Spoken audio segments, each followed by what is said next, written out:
Selamat siang semua, kami dari kelompok 4 dan kami sekarang akan mempresentasikan tentang peran Indonesia dalam perdamaian dunia. Sebelumnya kami akan memperkenalkan diri terlebih dahulu. Saya James Gracio, Saya Nicholas Ujijirata, saya Kraman, Saya Sasode, dan saya Jasin Tanusia. selamat menikmati presentasi kami. Jadi, Indonesia itu adalah negara besar di Asia Tenggara yang sangat menjunjung tinggi perdamaian dunia. Nah, maka dari itu, kita harus bangga dengan negara kita sendiri karena negara kita sudah berperan sangat besar dalam menjalani perdamaian dunia. Nah, salah satu dari bentuk banyak banget peran dari Indonesia untuk perdamaian dunia adalah Indonesia ini menjadi tuan rumah konferensi Asia Afrika atau bisa disebut juga sebagai KAA pada tahun 1955 di Kota Bandung, Gedung Merdeka. Nah, di konferensi ini Indonesia pun membahas bahwa negara-negara yang belum merdeka ingin untuk segera melawan penjajahnya dan segera merdeka. Selain itu, Indonesia juga mendorong untuk hidup rukun bagi negara-negara yang berkembang agar negara tersebut bisa lebih berkembang dan lebih maju lagi. Nah, selain itu ada juga peran-peran Indonesia dengan cara Indonesia ini masuk dalam PBB pada tahun 1950 dan sudah menjalani berbagai misi perdamaian. Nah, salah satu dari banyak sekali misi yang Indonesia sudah lewatin itu adalah Indonesia sudah mengirim pasukan kontinen Garuda ke Lebanon dan ke negara-negara lainnya. Nah, selain itu Indonesia juga sudah menerapi politik luar negeri bebas aktif, di mana Indonesia ini tidak memihak ke negara-negara besar. Selain itu, Indonesia juga mendorong masyarakat-masyarakat untuk bebas demo agar Indonesia ini bisa jadi negara yang lebih maju.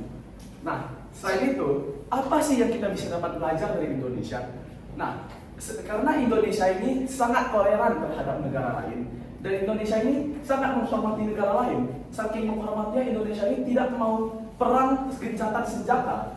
Tetapi Indonesia ini mau secara diplomatis biasanya. Indonesia ini kita bisa dapat belajar dari Indonesia untuk lebih toleran pada masyarakat dan lingkungan sekitar kita. Nah, selain itu kita juga bisa belajar bahwa biasanya kekerasan itu bukanlah salah satu jalannya.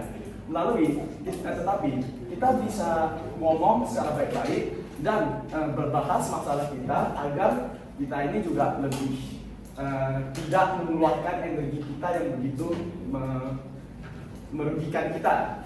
Nah, selain itu, kita juga bisa lebih menghormati orang lain agar dunia kita juga lebih damai dan lebih tentram. Jadi ini adalah rumusan masalah kita, yaitu bagaimana sejarah keterlibatan Indonesia dalam misi perdamaian dunia dimulai dan apa aja tujuan utamanya. Terus ada juga di mana nilai-nilai yang dapat diambil dari peran Indonesia dalam perdamaian dunia. Ada juga dampak dari keterlibatan Indonesia dalam misi perdamaian dunia terhadap hubungan internasional dengan negara lain. Dan yang terakhir, bagaimana Indonesia menggunakan diplomasi dan dialog untuk menyelesaikan konflik antar negara. Nah, ini tujuan presentasi kita, yaitu untuk memahami awal mula keterlibatan Indonesia dalam perdamaian dunia dan menyoroti motivasi bangsa dalam menjaga stabilitas global. Ada juga dalam membantu siswa mengidentifikasikan nilai-nilai positif yang dapat diterapkan dalam hubungan sosial mereka. Ada juga yaitu meningkatkan pemahaman siswa tentang bagaimana kontribusi Indonesia dapat mempererat hubungan diplomatik dan kembang mencinta positif bangsa di mata dunia. Dan yang terakhir, untuk mengajarkan pentingnya diplomasi dan keterampilan komunikasi dalam menyelesaikan konflik tanpa kekerasan baik di tingkat negara maupun individu. Nah, selanjutnya kita akan membahas tentang kajian teoritis. Nah, yang pertama-tama saya akan membahas tentang dasar filosofis dan konstitusional yang dimiliki oleh Indonesia. Indonesia memiliki dasar kuat dalam menjaga perdamaian dunia, seperti yang disampaikan oleh Niko sebelumnya, bahwa Indonesia akan selalu mendukung tentang gencatan senjata dan tidak ingin adanya pertikaian antar negara kepada negara lain. Nah, sebagaimana yang tercantum di UUD 1945 alinea keempat, Pancasila juga mendukung peran ini, terutama pada sila kedua dan sila kelima, yang memiliki inti tentang persatuan dan kesatuan. Nah, hal ini menekankan kemanusiaan, keadilan, penghormatan, dan juga hak asasi manusia yang selalu diutamakan atas kepentingan yang lainnya. Nah, kemudian saya akan membahas tentang prinsip politik luar negeri yang bebas dan aktif. Nah, Indonesia juga menganut politik luar negeri yang bebas dan aktif. Seperti yang kita tahu, Indonesia selalu ikut dalam organisasi-organisasi luar negeri seperti Persatuan Bangsa-Bangsa atau Konferensi Asia Afrika dan berbagai lainnya. Nah, yang berarti Indonesia tidak memihak, tetapi berperan dalam menyelesaikan masalah global. Nah, seperti yang kita tahu, Indonesia banyak mendukung dan membantu untuk mendukung gencatan senjata di luar, seperti konflik yang terjadi pada Palestina dan Israel yang terjadi pada akhir-akhir ini. Nah, selanjutnya saya akan membahas tentang diplomasi dan penyelesaian konflik. Nah, Indonesia mendukung perdamaian dunia melalui diplomasi juga, dengan mengutamakan dialog daripada perang, sehingga Indonesia lebih mendukung tentang menyelesaikan masalah itu baik-baik daripada melanjutkan perang. Nah, mengutamakan dialog, contohnya Indonesia berperan dalam penyelesaian konflik Kamboja pada 1980-an dan isu Rohingya di Myanmar di daerah ASEAN. Nah, yang terakhir adalah peran pasukan perdamaian Indonesia. Sejak pada tahun 1957, Indonesia mulai mengirimkan tentara-tentara perdamaian yang disebut dengan kontingen Garuda. Nah, yang mereka memiliki misi untuk menyelesaikan perselisihan yang ada di negara lain dan menciptakan perdamaian. Nah, Indonesia juga menunjukkan kepeduliannya terhadap perdamaian global dengan mengirimkan kontingen Garuda serta memperkuat citranya sebagai negara yang aktif dalam kemanusiaan di tingkat internasional. Selanjutnya saya akan menjelaskan tentang sejarah keterlibatan Indonesia dalam misi perdamaian dunia. Indonesia memulai keterlibatannya dalam misi perdamaian dunia pada tahun 1957 dengan mengirim pasukan Garuda I ke Mesir di bawah naungan Perserikatan Bangsa-Bangsa atau yang dikenal dengan PBB. Misi ini memiliki tujuan untuk membantu menjaga stabilitas Mesir yang sedang mengalami krisis oleh karena pengambil alihan terusan Suez dan juga konflik dengan negara-negara barat. Keterlibatan Indonesia dalam misi ini membuktikan dan menunjukkan komitmennya untuk mendukung perdamaian dan juga keadilan global. Sejak itu, Indonesia secara konsisten mengirim pasukan penjaga perdamaian ke berbagai negara yang sedang mengalami konflik seperti Lebanon dan Sudan. Hal tersebut memperkuat citra Indonesia di dunia internasional sebagai negara yang peduli terhadap kemanusiaan dan perdamaian, serta tidak hanya mementingkan kepentingan nasional mereka, tapi juga berkontribusi dalam stabilitas global. Kemudian nilai-nilai yang dapat kita dapatkan oleh peran Indonesia dalam perdamaian dunia adalah melalui berkontribusi dalam perdamaian dunia. Kita dapat mengetahui bahwa Indonesia mengajari kita tentang pentingnya toleransi dan juga kerjasama antar negara. Indonesia membuktikan bahwa perbedaan budaya dan ideologi tidaklah menjadi hambatan untuk mencapai tujuan bersama. Seperti yang dapat kita lihat dalam Konferensi Asia Afrika atau yang dikenal dengan KAA, Indonesia menekankan kerjasama global dengan menjadi jembatan bagi negara-negara berkembang dalam mengatasi masalah bersama. Selain itu, Indonesia juga mengutamakan keadilan dan juga hak asasi manusia, serta selalu memastikan bahwa negara-negara yang ditindas selalu mendapatkan dukungan dari mereka. Setelah itu apa saja dampak keterlibatan Indonesia dalam menjaga perdamaian dunia? Dalam dampak-dampak Indonesia terhadap perdamaian dunia itu sangat besar terhadap hubungan internasional. Salah satunya itu seperti dia meningkatkan reputasi Indonesia yang membuat dia seperti negara yang sangat peduli terhadap stabilitas global. Dia juga menguatkan posisi Indonesia dalam organisasi internasional seperti PBB atau ASEAN.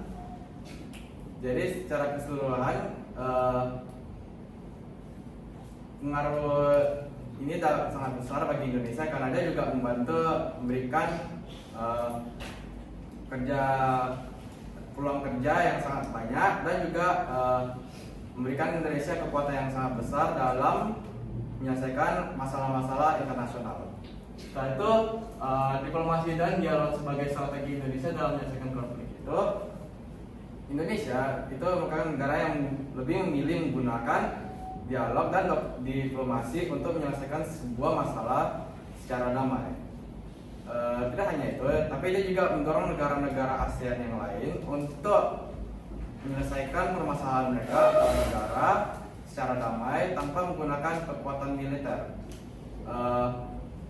Indonesia juga menekankan kerjasama dan perdamaian sebagai mediator yang aktif, dan Indonesia juga juga sering melakukan perundingan menggunakan fasilitas perundingan formulir yang internasional menggunakan PBB atau ASEAN. Jadi setelah mendengar seluruh presentasi yang telah disampaikan sebelumnya, dapat disimpulkan bahwa peran Indonesia dalam perdamaian dunia ini sudah ada sejak zaman kemerdekaan Indonesia. Jadi hal ini sudah tidak lagi asing.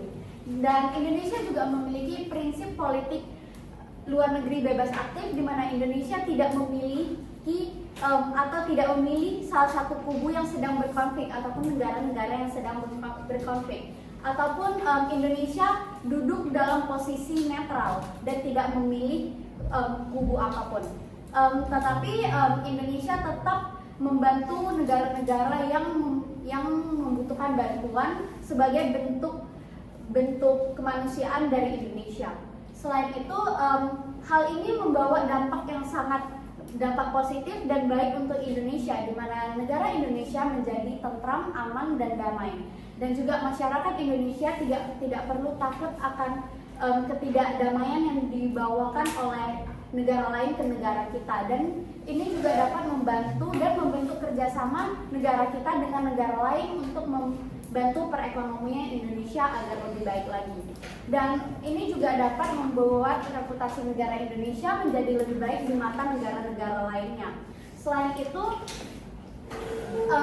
dalam bentuk komitmen Indonesia dalam perdamaian dunia ini, Indonesia juga masuk ke dalam forum-forum perdamaian dunia seperti ASEAN dan juga PBB. Lalu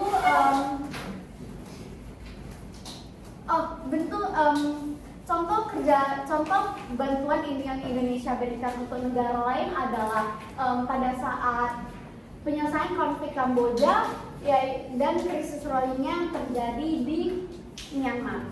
Jadi untuk kebaikan negara kita, negara lainnya, dan juga dunia ini, baik untuk Indonesia untuk melanjutkan perannya sebagai negara yang bebas aktif tersebut, yang memiliki prinsip tersebut, agar perdamaian dunia ini tetap bisa tercapai dan juga negara ini menjadi tentram, damai, dan juga kebaikannya sangat berlimpah untuk masyarakat kita semua. Dan juga sebagai masyarakat kita juga memerlukan beberapa edukasi agar kita juga dapat ikut terlibat di perdamaian dunia ini, agar kita dapat membantu negara kita untuk lebih maju ke depannya.